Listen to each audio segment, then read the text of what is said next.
Slavery. Five things people still get wrong about slavery. Here's a people looking at people of slaves. There's Frederick Douglass. He's a former slave. I think that's Harriet Tubman, and I don't know who the third person is because I don't know every slave who ever lived, but um, I'm pretty good. I'm pretty good at looking at the abolitionists. I've studied this pretty at length. I've thought a lot about it. Yeah, there's the persistent idea that black labor exploitation is over when mass incarceration still keeps millions of black Americans behind bars and often working for wages that amount to less than $1 an hour. Then there's the idea that our understanding of slavery is accurate based on what we learned in history textbooks, when in reality misinformation continues to be taught in our public schools about slavery's legacy. Yeah, yes it does. Let's see. The myth that slaves never rebelled. Yeah, that's a myth that persists, that they just, well, why didn't they do anything about it? They always were. There were lots of slave rebellions. People were killed. There were lots and lots of people. The media portrays the transatlantic slave trade. They don't even discuss the many slave rebellions that occurred throughout American history. Like James' A History of Pan-African Revolt describes many small rebellions, the Stono Plantation insurgents. They killed two of the guards. Nat Turner's is the famous one. Nat Turner's in 1831 in Southampton, Virginia. I've been to Southampton. I've seen where it happened. 55 to 65 enslavers were killed and their plantations burned. They burned it all down. This is something that I think is going to happen with the current slavery of animals. People always, why don't they do anything about it? What don't they do? All the time animals are trying to escape. All the time. I hear about some bull or cow that has tried to escape the slaughterhouse. All the time. They can't wield weapons, but they try, they scream, they beg for mercy, and we won't give it to them. They play for succor, and we refuse. This is the country rolled the trail of 1831 slave rebellion in rural southeastern Virginia. I've been there. I've been there. This is in 2010. On the either side, farms were burned and enslavers murdered. At Nat Turner and his followers marched toward the town of Jerusalem, now named Cortland. Pretty awesome, right? They resisted and they rebelled. The myth that house slaves had it better than field slaves. Yeah, this is something you hear a lot too. The house slaves somehow enjoyed their jobs more. No, that did not negate the physical and emotional violence enslaved women and sometimes men and children suffered at the hands of enslavers inside of their homes.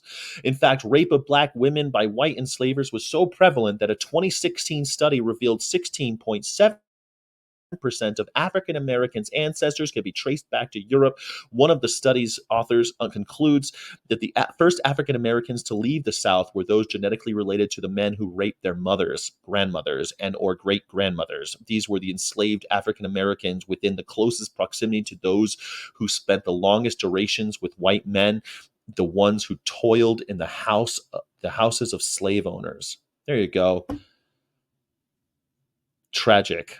50% of rape survivors develop PTSD. And it's always rape when only one person can say no. This persisted for a long period of time, like even Strom Thurmond, the longest serving congressman or senator. Strom Thurmond, look him up.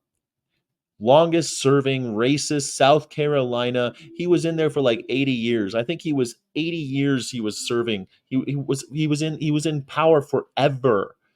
And he was a rapist. He raped a black woman who worked inside of his home in the 50s or 60s, back when blacks did not have the same rights as whites, especially in places like South Carolina during Jim Crow. The myth that abolition was the end of racism. Well, we all know that, right? Recently, Senate Majority Leader Mitch McConnell from Kentucky offered the familiar variant of this myth.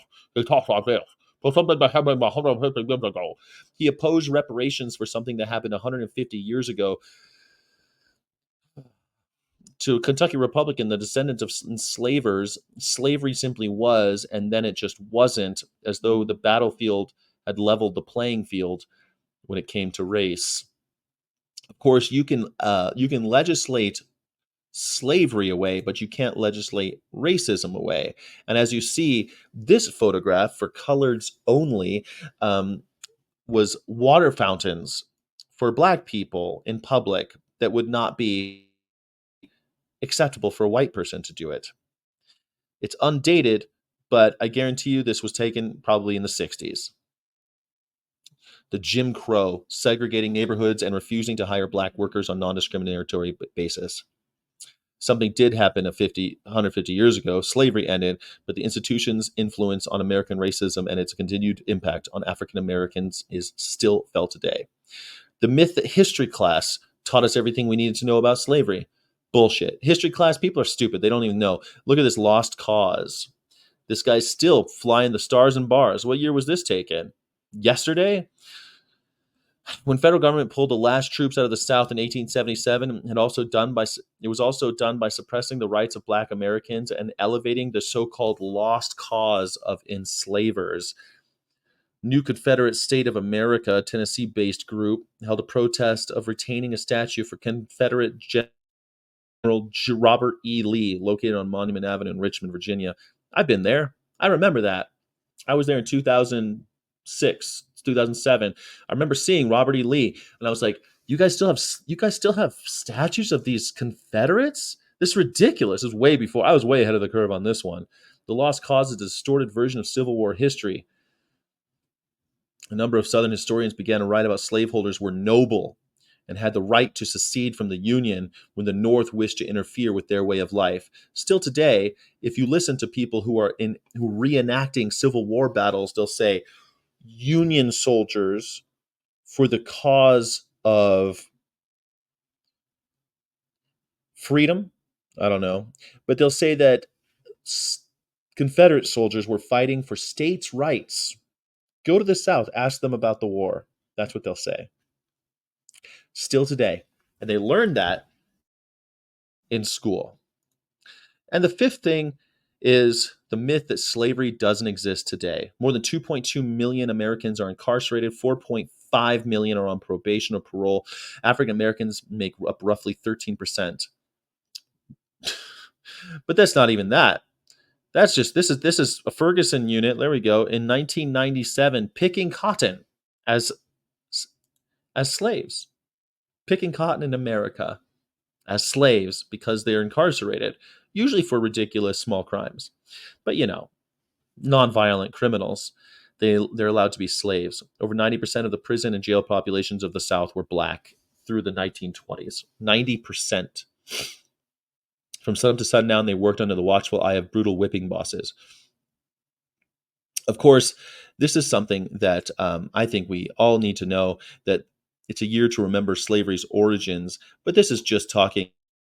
Now, this is Vox, and they're just talking about African American white enslavement of African Americans in America, United States, talking about racial slavery.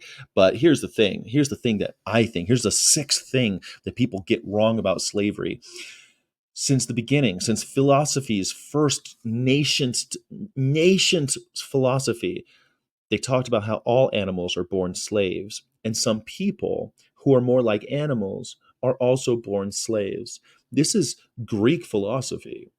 This is something that lasted in all the way up into the neoclassical ideals of enlightenment, where the founders, the writers, the drafters of our Constitution were drawing on the ideas of the Greeks and mixed up with things like John Locke's Life, Liberty, and Pursuit of Happiness. But still, life, liberty, and pursuit of happiness is only rights for people. And if some people are closer to animals, then of course they're born into slavery, right? Slavery is something that from the very beginning humans said was an animal's plight. If you're against slavery, then you should be against it as an ideal, not just based on race-based slavery or gender-based slavery or religion-based slavery like we're seeing in China with the Uyghurs. There's a huge problem there.